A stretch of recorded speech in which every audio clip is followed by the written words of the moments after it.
I am shocked, I tell you, to see that there are more new commitments for Pitt coming out of another big official visit weekend. The Panthers brought 13 recruits to campus this past weekend. They landed commitments from 5 of them, once again, making 2 weeks in a row with 5 new commitments. We're breaking it all down for you right here on the Monday edition of the Morning Pitt on youtube.com/Panther-Lair.com.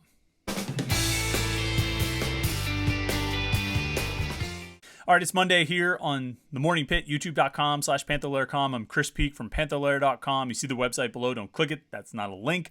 That's an image. But you can just follow the words below, and you can type them into your search bar up there after you're done watching this video. Of course, you can go to Panther-Lair.com to check out all of the latest Pitt sports coverage. Football, basketball, recruiting. We have it all at Panther-Lair.com. And, of course, message boards where you can interact with hundreds and thousands of other Pitt fans. Panther-Lair.com, Pittsburgh.rivals.com. And of course, on the message boards, they've been buzzing all weekend. The boys have a lot to talk about there. The boys and girls. We want to shout out our female Panther-Lair.com subscribers, our Lady Pitt fans. Always like to hear from them and everybody on the message boards because everybody was fired up about Pitt recruiting this weekend. Before we do it, you know what I got to ask you to do.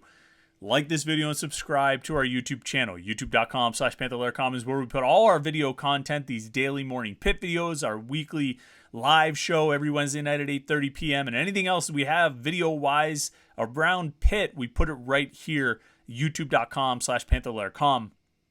So just like this video, that doesn't require you to do anything, and subscribe to our YouTube channel. That doesn't really require you to do much at all either, but it makes me feel good. So click the like button and hit the subscribe, and we'll move right along here on the Morning Pitt on youtube.com/Panther-Lair.com. Like I said, 13 recruits came to campus this past weekend, Thursday to Saturday, so they all left a couple days ago.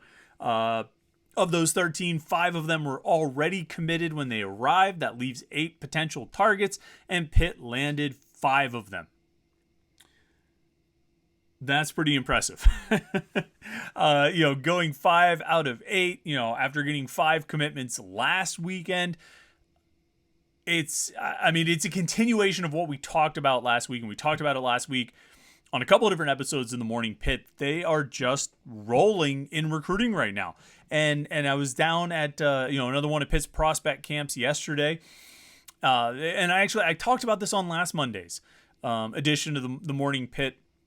That last Sunday, not yesterday, but a week ago, I went to Pitt's prospect camp. There were 450 kids there. And as I looked around, I just said, there's not a lot of guys here that are really worth offering because all the guys there after right now in the recruiting class of 2024 are better than the guys I'm looking at right here, which is not entirely unique and atypical for those types of camps. Yesterday's camp, though, was a little bit more of a select group. It was only about 150 kids. It was a smaller group.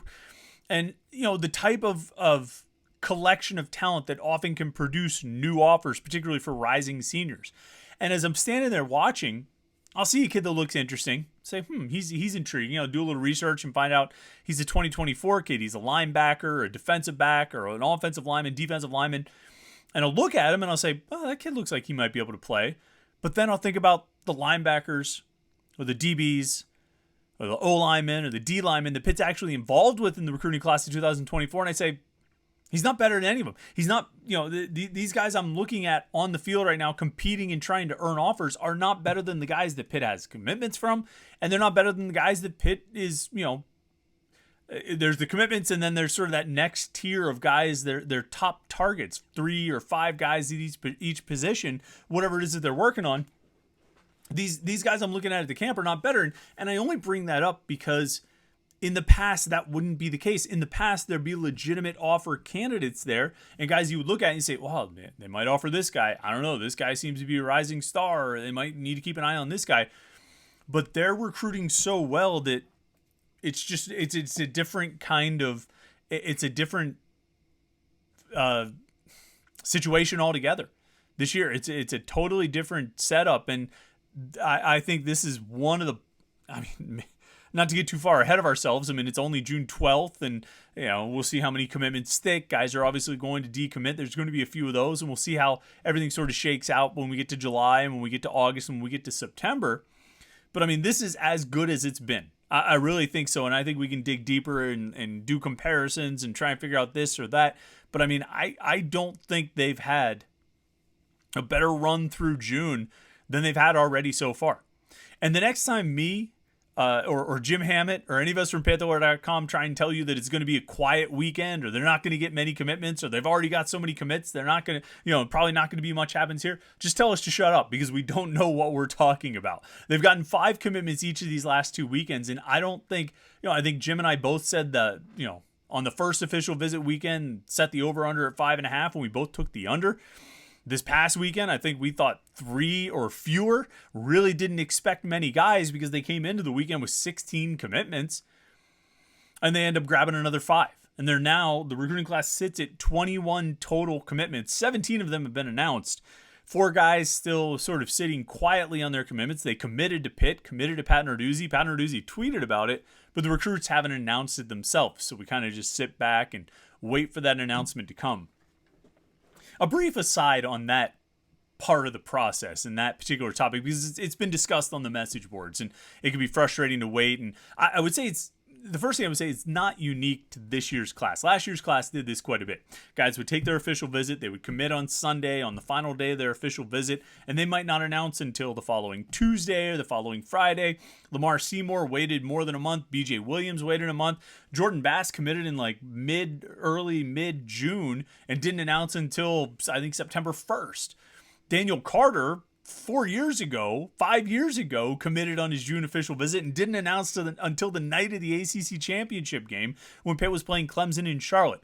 So it's not new for guys to wait, but it does get, it's a little frustrating while you're kind of going through that waiting process. Now, I think if you're reading the message boards at Panther-Lair.com, you've got a pretty clear idea of who the commitments are, or probably are. I'm going to have kind of an update again this morning, later today on the message boards, just sort of running everything down so you're up to date on everything. But you should have a pretty good idea of who those commitments are. We're just waiting for those recruits to make it public. And some might announce this week, some might wait a week or two. Some might announce by the time this video comes out, and we'll, it'll be 18 announced commitments instead of 17. But where they stand right now with 17 announced commitments puts the recruiting class in the top 10 nationally.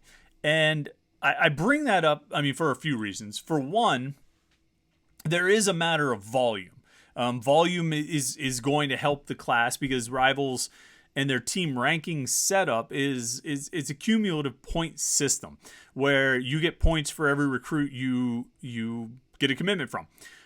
And so a class with 17 is probably going to rank higher than a class with 10, even if that class with 10 might be objectively better.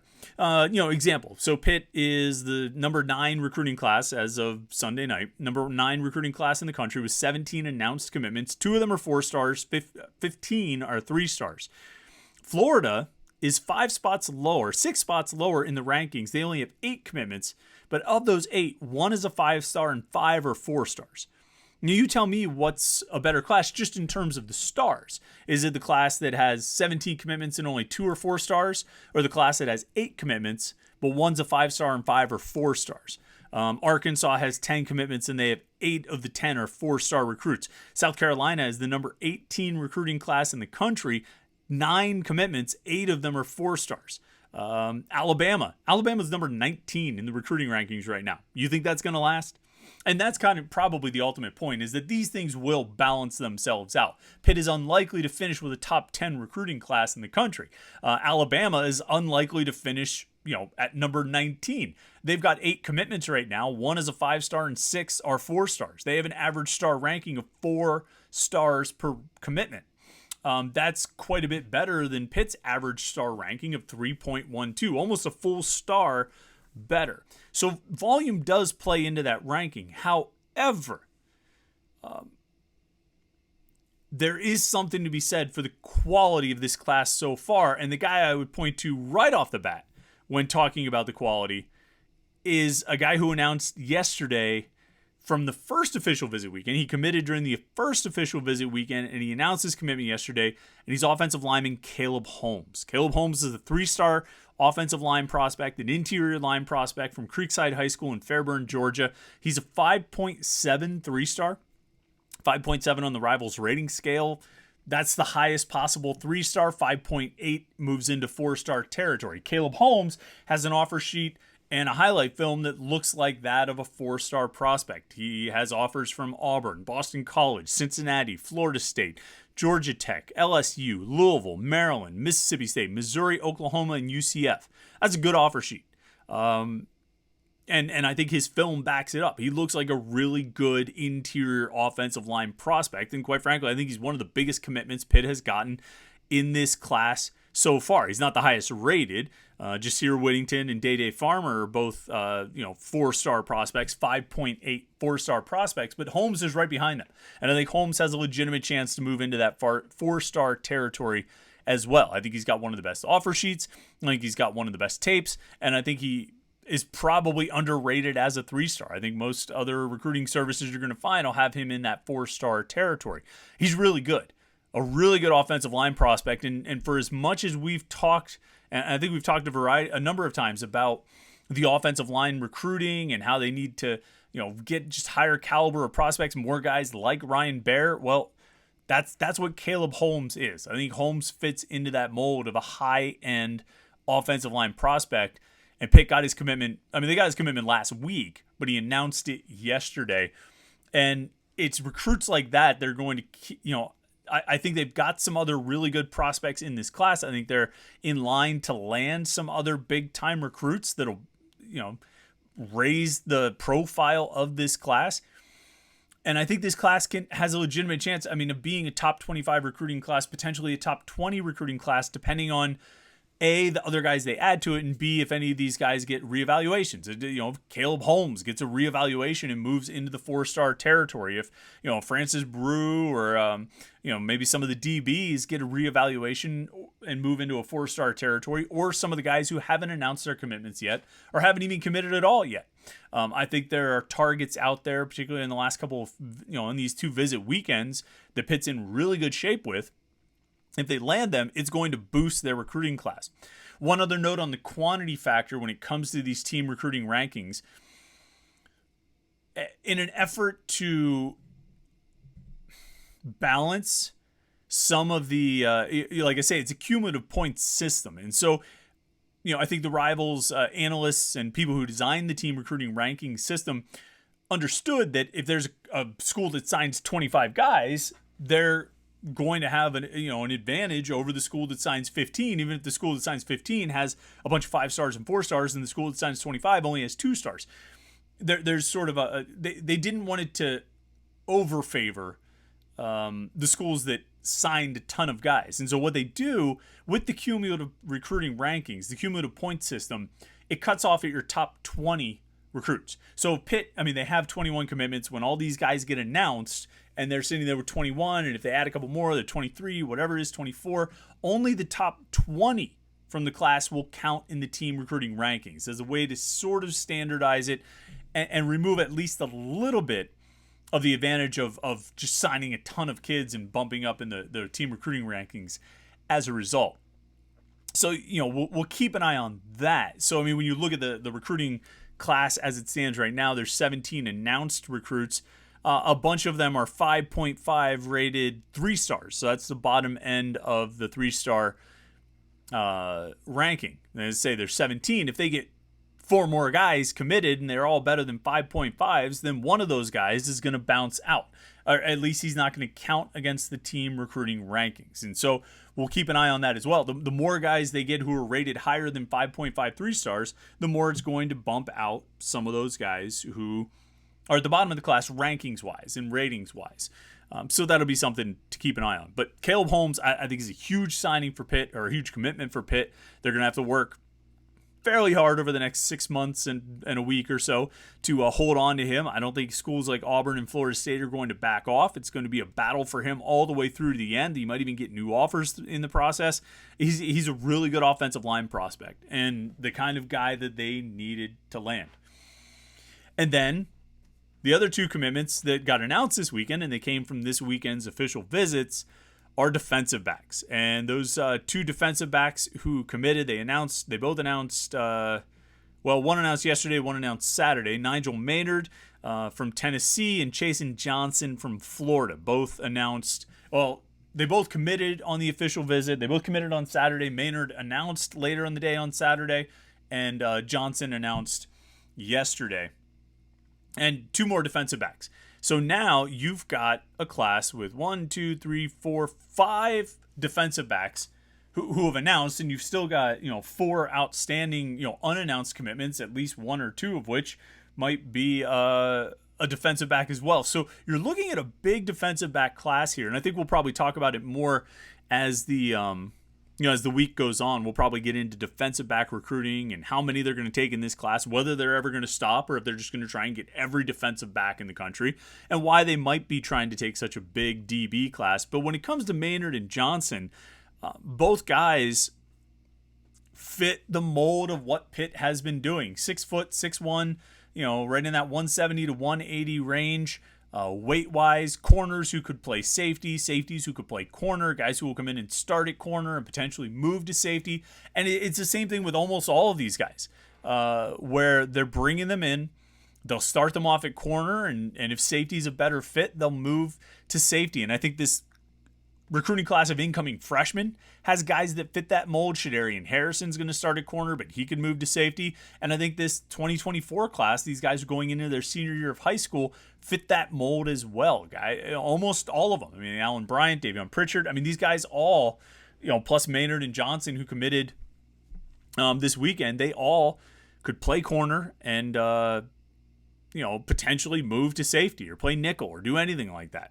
Maynard's really interesting. 6 foot, 170 pound defensive back from Tennessee. Like I said, Pitt was his first official visit. He had 1 other official visit scheduled for not this weekend, but next weekend, 2 weeks from now. And that visit was to Michigan. And I think Pitt and Michigan were probably his top 2. He also had offers from Duke, Louisville, Ole Miss, Vanderbilt, Virginia Tech, West Virginia. Michigan is the most prominent one on that list. And like I say, Michigan was seemingly the other top school for him, with the top 2 of Pitt and Michigan, with those 2 official visits scheduled. But he ends up committing to Pitt before leaving campus on Saturday.